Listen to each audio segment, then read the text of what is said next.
with I'm Wilderness, and yeah, so I'm very happy that you could. Yeah, Sure, that you pleasure. said yes to this interview, and yeah, I sent you the questions up front, and I would like to dive in. I Let's think we do have it. like something like 30 or 40 minutes, and I'm very excited to learn more about Philip and the multiple, yeah, not Personalities. Yes, the multiple person. personalities and passions, and so yeah. So to dive in, what is your connection to nature, or do you spend nature, or do you have time to spend in nature? I do, or did a lot. So, as I think you and I discussed, I just moved back from California back to Germany 1.5 years ago. And in California, it's this fascinating symbiosis of actually sort of being sort of in this tech ivory tower, and at the same time having nature so close. And we've seen some of the radical things happening sort of in California right now. But this is like one of the fascinating things about California, is that like within half an hour to an hour, you can be in stunning nature embedded into, wilderness forests or mountain areas, or you can go skiing, you can go to the beach, like all that is like true nature. And it's obviously very lonely. So it's something that I was always gravitated towards. So, I climbed Half Dome multiple times, and spent a lot of time sort of in wilderness generally. And then before actually moving to the States, I spent a lot of time in the German woods, and did wilderness trips to sort of with solo days, and embedded myself into nature. So I sort of I have this passion at both ends, both on the nature side as well as on the tech side, which is a good Yeah, combination. yeah, I think so. And then I go Yeah, to Burning Man, but that's a different story. yeah, yeah. So, what any observations you would like to share on of the effect of nature on you personally? What did you observe? What does it to you? Um, I think it has like, and I think this is generally not just for me personally, but I think as I observe this with others as well, it has this very grounding effect, which means you sort of you seclude yourself from all this noise and all the things that sort of hit you, and you just have a time to sort of start to really appreciate this other world, which is not digital, which is obviously very real, the smell, the senses, everything that associates with it. And if you don't have that, and you lose track of what that means, you sort of I think you some partially sort of lose track of why you're doing the rest of it, right? And so I think it's an important part of my life, at least, and it should be a part of everyone's life, to actually sort of not lose that. And I think I'm very conscious how much it's given me, and I hope that everyone else, sort of my kids and others, actually appreciate it the same way. Yeah, and now you moved back to Germany. So how close is nature now? Do you still also have good access to nature now where you live currently? I would say, first of all, we had a new dog when we started moving back, and so that in itself brings you out to nature, rain or shine, right? So you're out there and exposed to the weather, and have fun observing how this animal interacts with the rest of the world. So yes, that's for sure. And then obviously, I love the Alps. I partially grew up close to the Alps, and so we go skiing, we go hiking, all that kind of stuff. But not as much as I would like to. So, but that's just a flavor of being an entrepreneur, that you're caught up in so many other things. Yes. So let's dive now into the tech world, the Sure. other part of you. And you're in process of creating, or I think you already created a new startup. Can you tell us a little bit about your background and what you exactly do in this actual startup, I have to Sure. say. Okay. So my background, I'm a engineer and business administration major. So I had these two flavors of being able to understand technology, but then also have interfaces with the business world and build markets. So in my former life, I applied that to sort of Sony. I was in the financial industry working for Deutsche Bank and Allianz Group, then actually moved into the tech world and found different startups that I brought to Silicon Valley, then sold, did investing, so a whole bunch of things in that area. And then sort of when I sold my last startup, it was in the online advertising space, and it was basically, you know, a humongous data collector in this world of advertising. And it was sort of the time when everything collapsed around Facebook in terms of data sensitivity and privacy. You know, we saw Cambridge Analytica happen, we saw the elections happen, and I sort of asked myself how much should I apply my talents to just, you know, increasing the likelihood of another person's click. And instead, I actually then started to involve myself with Singularity University, which what I found attractive was they were asking the questions on how to solve the big hairy goals of the world. You know, every big topic they would try to cover and try to build projects and initiatives around. And, you know, it was one of the first times that I sort of encountered the whole carbon emissions problem just from a conceptual process. And at the same time, I then started to engage in this whole technology field called the blockchain, which, you know, many people know as sort of Bitcoin and cryptocurrencies, but there's a whole bunch of, you know, interesting areas that don't even touch those areas. And then sort of it all came together when we moved back to Germany, that with all the experiences I've gathered technology-wise in this area, as well as regulatory, from a financial regulatory market perspective, I then encountered or like got in touch back with a friend that I was connected with 20 years ago, who actually was in the carbon emissions trading market for 15 plus years. So he's gone through the entire life cycle and identity crisis of this market. And then sort of we started to actually identify some of the challenges that this market still has. And it's mainly sort of a startup that we're now building around creating sort of market infrastructure and transparency around offset projects, which means that you know, ultimately the market should benefit from actually having full information transparency, where a carbon certificate is coming from, what the underlying project is, and then have an easier way to actually you know, do the trading. So the trading starting from how do I hand over, you know, from A to B, you know, to generate sort of something called you know, financial market par technology that is accepted by financial players in the market space so they can deploy capital, and then obviously create an ecosystem that allows a better fundability of these underlying sustainability projects. Mm-hmm. Yeah, I think many people in our audience say they may not exactly know details around the CO2 emission trade. Could you give us a brief history, maybe how it all started, the CO2 emission trade, how it started, what it exactly is, and where we stand at this point, and now where your startup idea comes in? So what it exactly, you know, what's the main idea in creating the new startup? Maybe that would be Sure. Helpful. So we're looking back like 15 to 20 years, and bear in mind that, you know, I just entered, so I have much better qualified people on my team that actually have been in this market for more than a decade. So in emissions trading, you have these two concepts. One is actually sort of something called the compliance market, which means that it's sort of what we call a cap and trade market. So you basically assign budgets, and these are legal frameworks that are implemented on a government, international level, you know, going down to the subnational levels. And the idea there is that every year there's a sort of reduction of a budget that is allowed to be spent, right?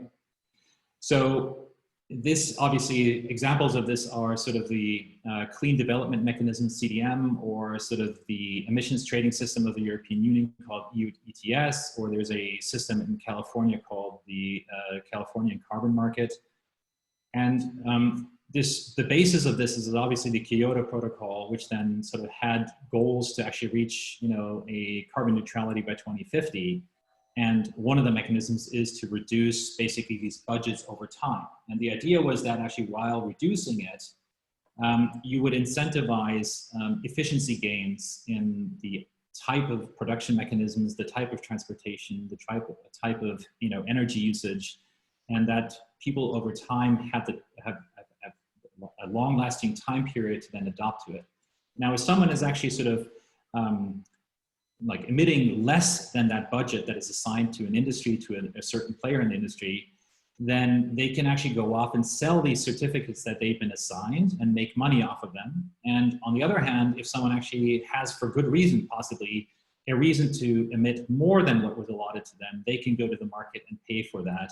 And this is an exchange that then produces, you know, a lively economy. So this is a very much a real market as it stands today. It's undergone a bunch of different crises because in 2008, when the global crisis hit, the GDP obviously was much less than people projected it to be. So there was a long period until roughly 2 years ago, where the prices of carbon in this area of the compliance market was so small that it actually didn't have the effect that was assigned to it. So it was nothing that materially mattered to the companies that were supposed to actually mine it. And so, and then very recently, actually these prices actually quadrupled, if not quintupled.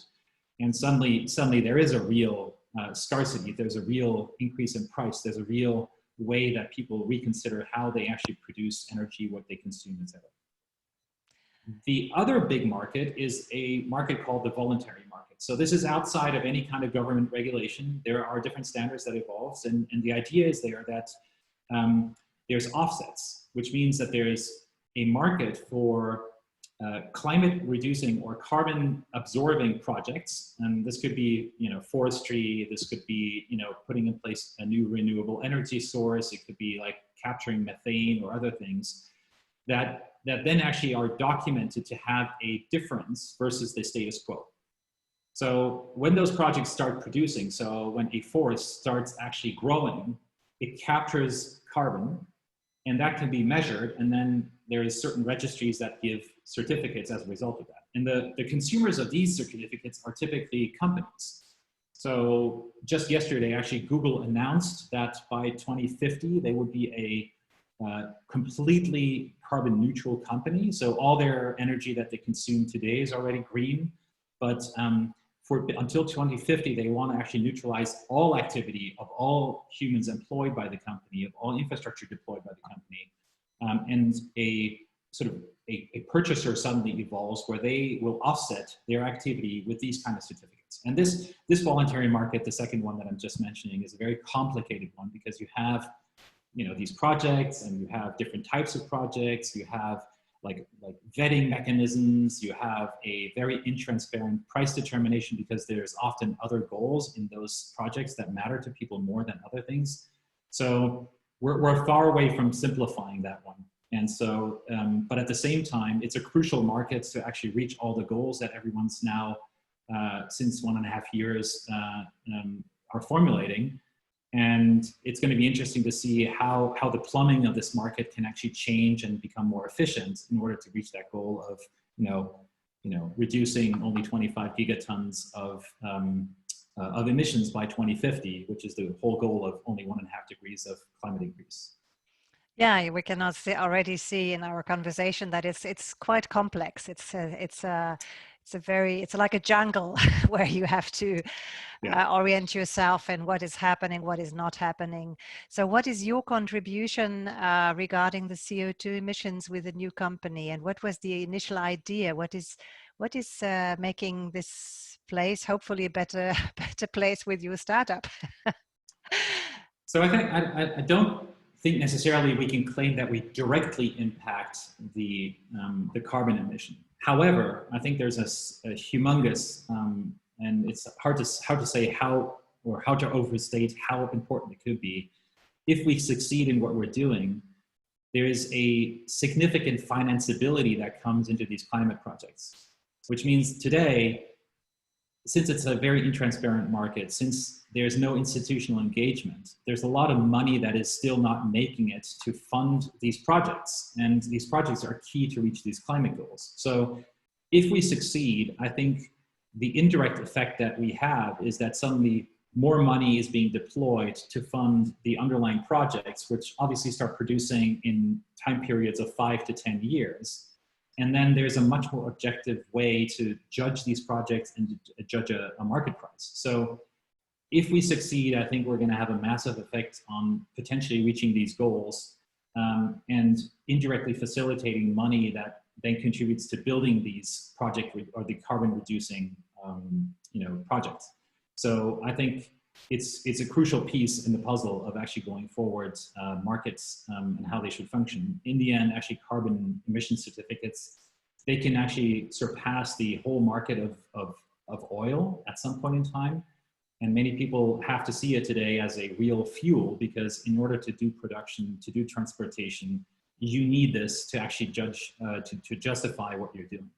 So, I see yeah. that, and I think that was one of the ideas when I thought about our interview, because we often look from a different angle on when we talk about CO2 emission reduction, or we talk about planting forest.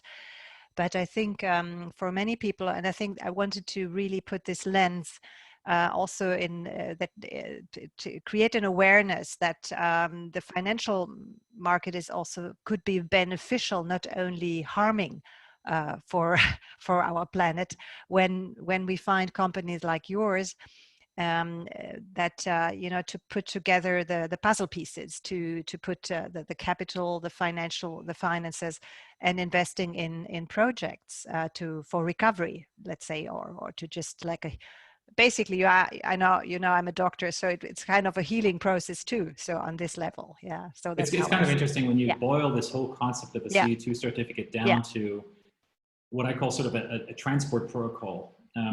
You're transporting 1 ton of CO2 from some area of the world, and it's being sort of, you know, bound into soil or some other way, and you're transporting that benefit to some other place on the planet. And since we're all on the same planet, it's actually, that has to be a global market. And what people misunderstand is that it's not only about CO2, it's actually, there's a lot of side effects of that happening. So as you probably know, there's the SDGs, you know, the development goals by the United Nations.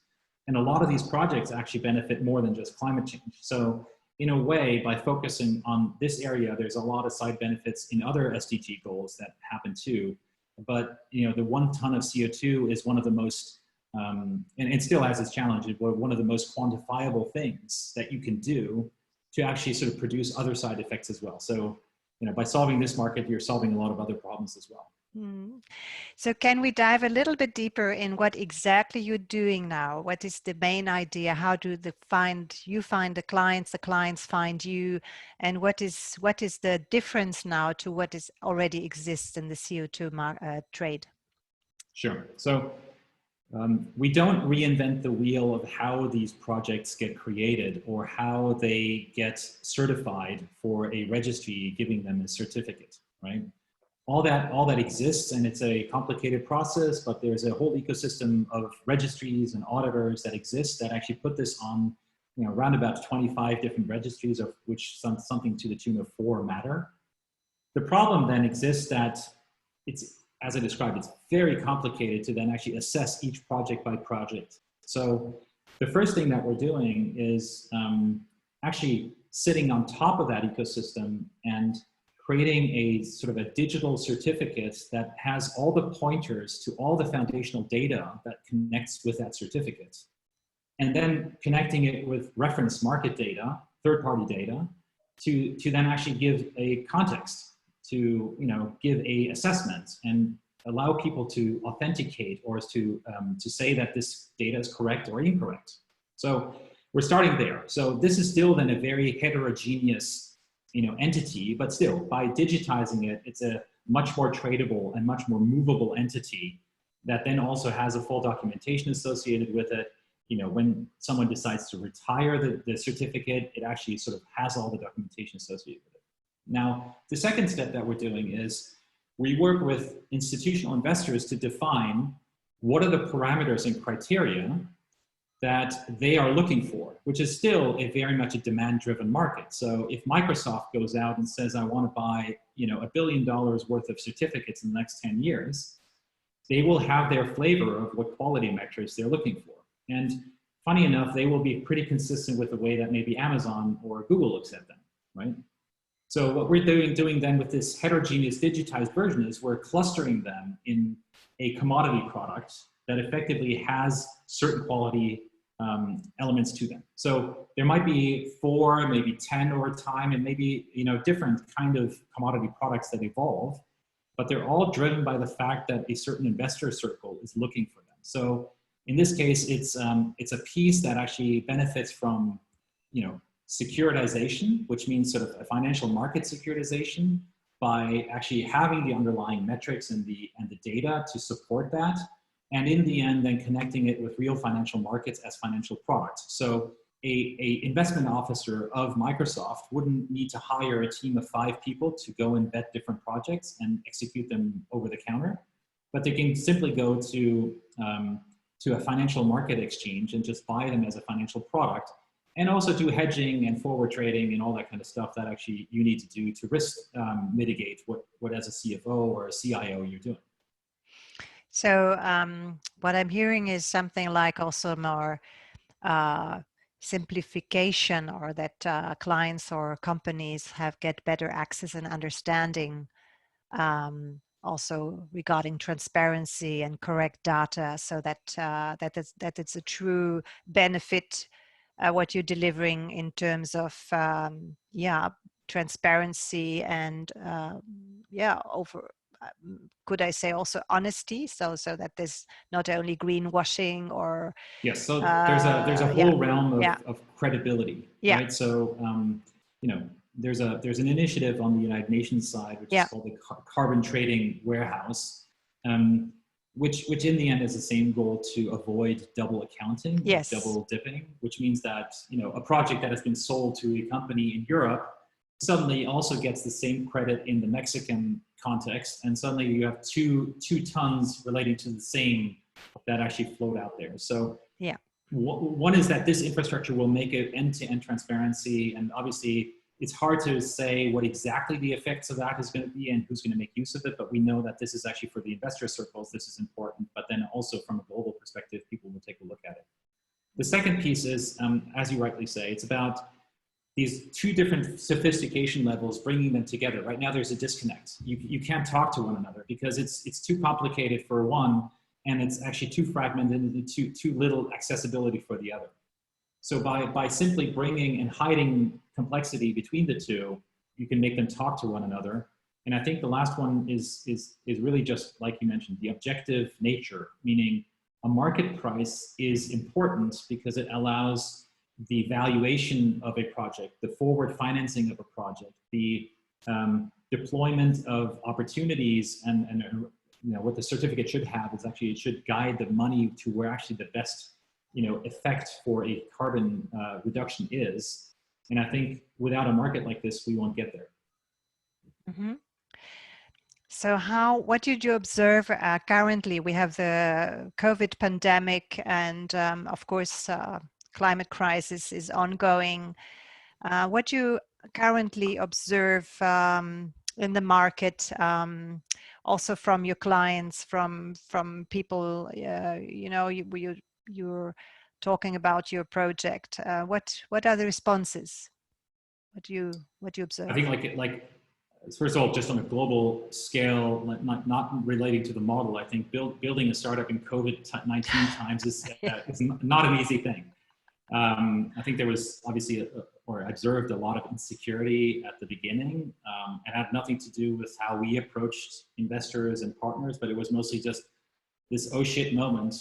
What is this thing, and how am I going to survive? So that was the first reaction. The second piece was obviously there's a real effect that actually sort of the pandemic had on carbon emissions. I think there's quantifications out there that, of the round about 50 gigatons of carbon emissions, there's roughly 2 gigatons that have been sort of, really reduced, like as an extraordinary effect. It sounds a lot, and it is not little, but it's also in the grand scheme of things, it's not a super big amount, right? So the result was because of obviously, flight emissions going down by 90%, because of reduced GDP growth, there's, obviously the whole supply chain of China and the production in China and the supply chain transportation going down, which is probably 80–90% of what this 2 gigatons actually represents. Now, it sounds great. The problem is, you could almost consider it fake emission reduction, because it's effectively, that because of less output, there's an emission reduction. But if the output increases again, the emissions go back to normal. So, based on the Paris Agreement, we wanted to change the emissions intensity, not the output. So per produced unit to go down, or to increase the efficiency and go down with the carbon footprint. And obviously none of that has happened. And obviously one thing is that, it will go back to normal, but the bigger problem is that we might lose a year or two in actually that effort to drive people to higher sustainable processes. Yeah. We see a lot of claims being made at this point in time by the European Union, by individual companies that all want to sort of put things in place. But very few people globally have put together like the overall like numbers framework to say what that means. Like if you add all those numbers up, what is necessary in terms of a certificate basis, and what is the like carbon binding production capacity that you need? How many forests do you need? How much, how much sinks do you need? So every year that we're losing, by the way, if you wanna reach the 1.5 degrees goal, you need to reduce every year by 8% the carbon emissions. If we lose a year, that number suddenly goes to 9%. If we lose another year, it goes, there's a steepening of the curve, how much you need to reduce. And the 1.5 degrees goal is super important, but we could talk about it in a separate session. That's a goal. If we don't reach 1.8 degrees or 1.5 degrees, it's going to have lasting effects. Yeah. What do you observe in leaders when you talk to leaders? I mean, in my job, I see there's awareness, there's openness. So leaders know they have to change, they have to do something. But there is always this but. Yes, but difficult. And what is your observation? I mean, it's a state of, I mean, there's a sense of urgency in the air, but still there's also something like paralysis on the other side. So yeah, what do you think? Or what mindset do we need in leadership? And what do you already observe? What would you like to see more?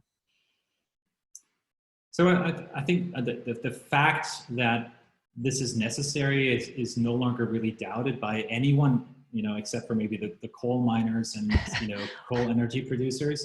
Or some presidents. Yes. But the effect is that I think that, again, a lot of people have not really put together the numbers, and it's easy as a leader to delay things and say, well, yes, I'm aware of this, I'm going to work towards this, but not now, but in my second term or second year, exactly, whatever that means, right? Yeah. And so, and that's easy because you obviously have your ways how to be elected, and you have your compensation with bonies and bonuses, etc. So as a leader, it's super easy to say, I'm gonna not focus on it as much as I want to right now. Now, what we are observing in the market, and remember that this is more like the people that I've been working with now for 20 years, they obviously see a real sea change that happened even before Extinction Rebellion and before Greta Thunberg came about, where people have there's a real manifestation of, we need to argue that we're doing the right thing. And that sort of was the corporate responsibility reports that started to come up. But let's also not forget that was purely a marketing challenge, right? You need to draw pretty pictures and prospects to show the market that you're doing the right thing and have a good argument that you're doing it. That is not the volume that I'm talking about that is necessary, right?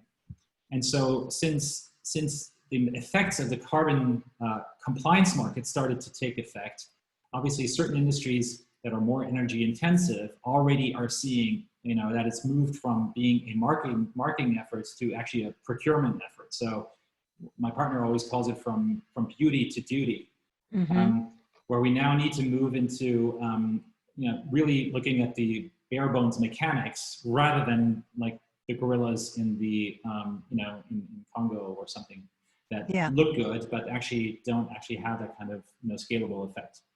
So we'll see more catch up to be done. So again, like some of the companies globally, whether it's Delta or NetJets or even Microsoft, I don't think that they're really aware that the prices that today they're assuming they can hold their commitments to, they're going to go up. Because if you put together the numbers, the supply is just pretty fixed right now, and it takes time to build that supply. And so I think a lot of people are making this calculation without the dynamic of multiple other players coming in. And so I can just advise everyone to start engaging, start to learn about this, start to develop a strategy, possibly even financially start to hedge against it and find players that are able to execute that for you, because that's the only way that you can preserve as a company, that you can preserve your own destiny, that is independent from market forces. Yeah, I totally agree. And I think it's also the knowledge, because as we have seen in the interview so far, it is complex and you really have to do readings or to really dive deeper into it. And I will also give some links for the audience to do a deeper dive into CO2 emission trade and what's going on currently, because it's many people don't know about it because it's not trivial. During your journey as a startup entrepreneur, I mean, you're a serial entrepreneur already. Any learning, successes or failures that you have experienced so far and would like to share, just or some insights? Well, there's so many levels of that question. I mean, I almost need a Nietzschean leather couch to actually sort of talk about that, right? I mean, on the entrepreneurial level, I think it's, it's always different than you think it is. I mean, starting off as a young entrepreneur, you always think that you have certain control over things. You have to realize that you don't. And with the maturity of becoming sort of a startup embedded, I wouldn't even call it a leader, but just, a organizer and sort of a person that is exposed to that risk all the time, you just have to build that tolerance and the way to say, you don't know everything, but you know how to get to some kind of plan and resolution. I think that's the biggest mindset thing that you have to go through. The second piece is just you have to roll up your arms and roll up your sleeves and just get it done. And that often involves that you don't have a lot of resources always. You're always a bottleneck manager of some kind building a startup. So either it's the capital, or it's the people, or it's actually the customers, or it's in the end, some other expectations by other stakeholders. You have to live with the fact that you're not in a defined role, but you always have to take a leap of faith of the best judgment that you can make at the time. And it will always be somewhat different and somewhat vague. And I think once you accept that, then you can just know that you don't know everything. So the unknown unknowns, which Donald Rumsfeld always said, right? But once that mindset shift is done, I think there's a lot of fun you can have. And that's the last piece. Yeah. Don't forget the fun.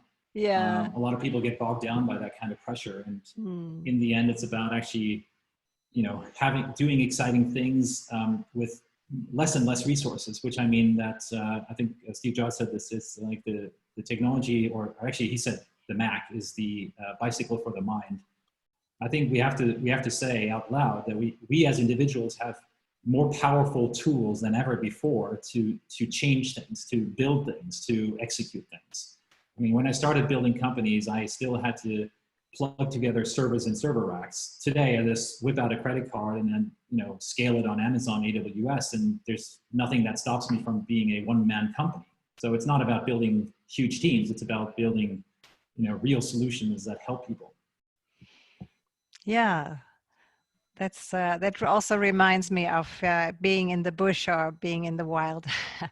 It's the uncertainty, and anything can happen anytime, and to prepare oneself to be ready for whatever happens in this specific moment. And I think what you just described also in your journey as an entrepreneur is something also like being out there. Yeah, it's an interesting question that I was recently discussing with my kids. It's like, okay, if you're put into a wilderness context and you have one or two things that you can take along, what would that be? And obviously the answers at the beginning are very different than maybe once they realize, and everyone's seen Castaway and other films that sort of talk about these things. But it's like, what gives you the most essential things that you need and the highest flexibility with encountering what might come? What I think what there's no difference to photo. now, now you make me really curious. What would be your three things you would take into the bush, being, you know, kind of civilization for a long time? any any associations, I, ideas? I think just, you know, from the And top of there's my no head. electricity, so No, exactly. I mean, it is the Bowie knife, and it yeah, is a string, and maybe a tarp, and that's pretty much it, yeah, right? yeah. Um, yeah, I would, maybe a thick book as well, but yeah. that has its limits too. Yeah, that's a good one. I think I will include this question in my next questions for the show. You know, last question, Philip. Do you have a favorite wild place in nature?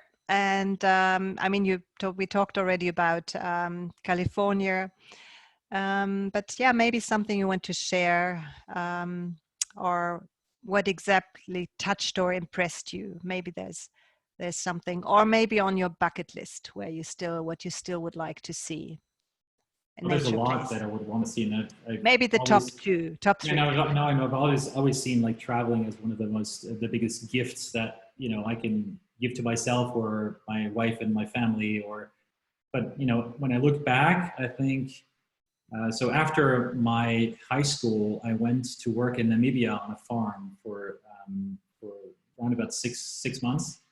And in that time, I went to travel down to Sossusvlei, which is in the Gensberge, which is one of the most magnificent parts of the Namib Desert. And Sossusvlei is this like out of this world kind of experience, because you basically have these high dunes outside, and then you have this salt lake in the middle, and then there's trees that sort of appear from underneath the dunes, and it just looks as if it's put there by aliens. And so when you Surreal, yeah. it's totally surreal, and Yeah. it's almost like a, you know, a Dali picture Mm. in some ways. So like in that time of my life, with that kind of impression, it had a pretty big impact, right? But you know, I think it's less about those magnificent things. Um, you know, Mm. sometimes it's about climbing a mountain and standing right there because you've actually gone through that effort, and then it's that impression that you personally have there, which is hard to convey to other people, right? And so Absolutely. in this wilderness trip, for example, I just remember that there was a like we were doing like canoeing, 7 weeks of canoeing and wild wilderness hiking, and like that was bare bones as it can get. And then at one point in time, the leader there brought us into a cave, and we were at the bottom of like a 40-50 meter cave, and there was ice, and we brought the ice back up, and then we had, you know, sort of, you know, ice with syrup on it in the wilderness somewhere randomly. And like it was an experience out of this world, because you basically have suddenly something that you can, you know, relate to, and it's beautiful. So it's something small Ah, like that, right? yeah. No, thanks for sharing. I always realize when we talk about nature, also with clients, energy goes always up. Kind of never goes really down, and and these are memories that are important. Are also resources for ourselves. And Yeah. no, thanks a lot for sharing, and thank you for the interview. And yeah, I will share some maybe details also about your startup. Maybe you send me also a link Yep, that'd be if great. it's possible, yeah, or people who want to get in touch. And yeah, any last words, you know, for the audience, or how can clients get in touch with you, or how will you do the next steps in terms of spreading the word? Okay, so I'm pretty easy to find. I'm obviously on Twitter, Philipp Pieper in one word, on Facebook, Philipp Pieper in one word, and on LinkedIn with Philipp Pieper in one word. Okay. So whoever feels compelled to reach out and have a conversation, by all means, that'd be great. Mm, The company and the project itself are called carbonmarkets.io, so in mm, one word. Um, and what I think just I would just encourage everyone, and this is like, we as a company are maybe not like relevant to most of the audience, because that's obviously down the road. Like our direct customers are obviously the big carbon trading houses and financial institutions to start off with. But I think there's a huge educational effect of having conversations. And what I've learned in my startup life is that there's, you know, spend 20% on random. because 20% of the randomness actually sometimes delivers something, sometimes doesn't, but it's more about the experience of actually sort of also giving back and, you know, helping other people to understand. And then there's these gems of things that you discover along the way. So I'm very much a proponent of actually spending time with people that have an interest, because there's always something I can learn and possibly they can learn from me. That were great last words. Thanks a lot, Philipp. I hope we keep in touch, and yeah, I will send you, then we can finish the recording now if you like, just a few minutes. Yep. And